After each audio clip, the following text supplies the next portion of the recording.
ខ្ញុំបានរើមកកាន់បារីមួយសូមមិនបញ្ចេញឈ្មោះក្នុងរយៈពេល3ថ្ងៃហើយដែលខ្ញុំបានរើមកកាន់ទីនេះការងាររបស់ខ្ញុំគឺនៅផ្ទះជាមួយនឹងការថតវីដេអូបន្តិចបន្តួចហ្នឹងឯងខ្ញុំចូលចិត្តបើកបង្អួចដើម្បីទទួលបាននូវអារម្មណ៍ស្រស់ស្រាយថ្ងៃមួយខ្ញុំបានសម្លឹងទៅកាន់ក្រៅបង្អួចខ្ញុំបានឃើញលោកអូនប្រុសម្នាក់ដោយទឹកមុខរបស់គាត់គួរឲ្យចាប់អារម្មណ៍ខ្លាំងមែនទែនខ្ញុំសម្លឹងមើលគាត់ដោយយកចិត្តទុកដាក់ខ្ញុំគិតក្នុងចិត្តម្នាក់ឯងថាតើគាត់អាចមើលឃើញខ្ញុំពីខាងក្រៅមកទេបន្ទាប់មកខ្ញុំក៏លែងគិតហើយខ្ញុំក៏ focus ទៅលើការងាររបស់ខ្ញុំជាបន្តអារម្មណ៍របស់ខ្ញុំពេលហ្នឹងគឺមិនស្រួលនោះទេខ្ញុំចេះតែចង់ងាកទៅកាន់បង្អួចនោះសាជាថ្មី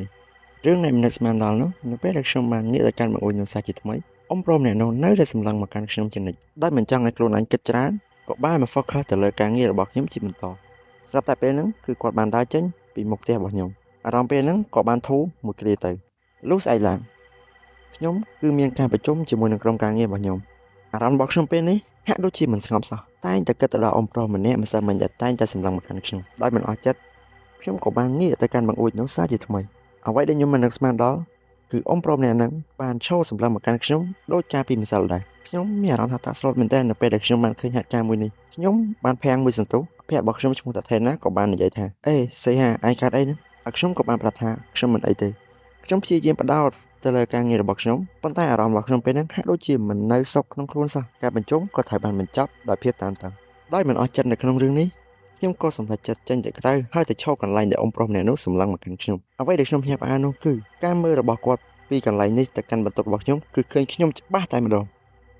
នេះបញ្ជាក់បានថាគាត់ក៏បានដឹងថាខ្ញុំបានសម្លឹងទៅកាន់គាត់ដោយទឹកមុខភ័យខ្លាចផងដែរដែលមានអារម្មណ៍ថាមិនសូវស្រួលខ្ញុំក៏បានសម្រេចចិត្តខលទៅកាន់បងប្រុសរបស់ខ្ញុំដោយប្រាប់ពីរឿងរ៉ាវដែលខ្ញុំបានជួបបងប្រុសរបស់ខ្ញុំគាត់បាននិយាយថាបងឈប់គិតទៅនេះគ្រាន់តែជារឿងចៃដន្យតែប៉ុណ្ណឹងហើយខ្ញុំក៏បានបន្ធូរអារម្មណ៍ក៏បានចំណាយពេលនៅក្នុងការមើលទូរទស្សន៍រយៈពេល2ម៉ោងខ្ញុំមកដេកក៏បានសម្រេចចិត្តថាបិទទូរទស្សន៍ដើម្បីគេង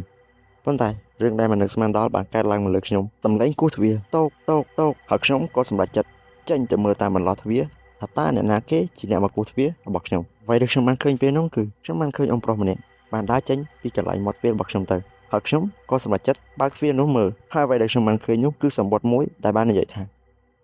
អ្វីដែលខ្ញុំបានភ្ញាក់ផ្អើលនៅក្នុងសម្បត្តិនេះគឺហេតុអីបានជាគាត់ស្គាល់ឈ្មោះខ្ញុំដោយខ្ញុំភ័យពេកខ្ញុំក៏សម្រេចចិត្តខលទៅកាន់ប៉ូលីសពេលដែលប៉ូលីសគាត់បានមកដល់ផ្ទះរបស់ខ្ញុំក៏បានប្រាប់រឿងរ៉ាវបានកើតឡើងរយៈពេលថ្មីនេះទៅកាន់គាត់មិនអាចរកតម្រូវឃើញថាមានរឿងអ្វីកើតឡើងឲ្យច្បាស់នោះទេ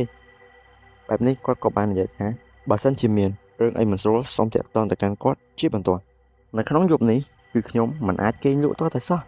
ខ្ញុំបានគិតថាតើសម្បត្តិនេះ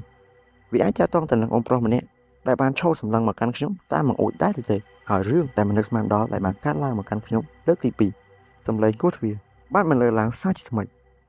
ខ្ញុំមានអារម្មណ៍ថាតក់ស្លុតខ្លាំងមែនទែនខ្ញុំក៏សម្រេចចិត្តខលទៅកាន់ប៉ូលីសលើកទី2នៅពេលដែលប៉ូលីសមកកាន់ផ្ទះរបស់ខ្ញុំតម្រុយមួយក៏គាត់រកមិនឃើញដែរហើយគាត់ក៏បាននិយាយថាវាគ្មានរឿងអីកើតឡើងនោះទេបើសិនជាមានរឿងអីកើតឡើងសូមបញ្ញាតាក់ទងទៅកាន់គាត់ជាបន្ទាន់ហើយចាប់ពីពេលនោះមកខ្ញុំតែងតែគិតហើយខ្ញុំដេកមិនលក់នោះទេខ្ញុំតែងតែគិតអំពីរឿងនេះ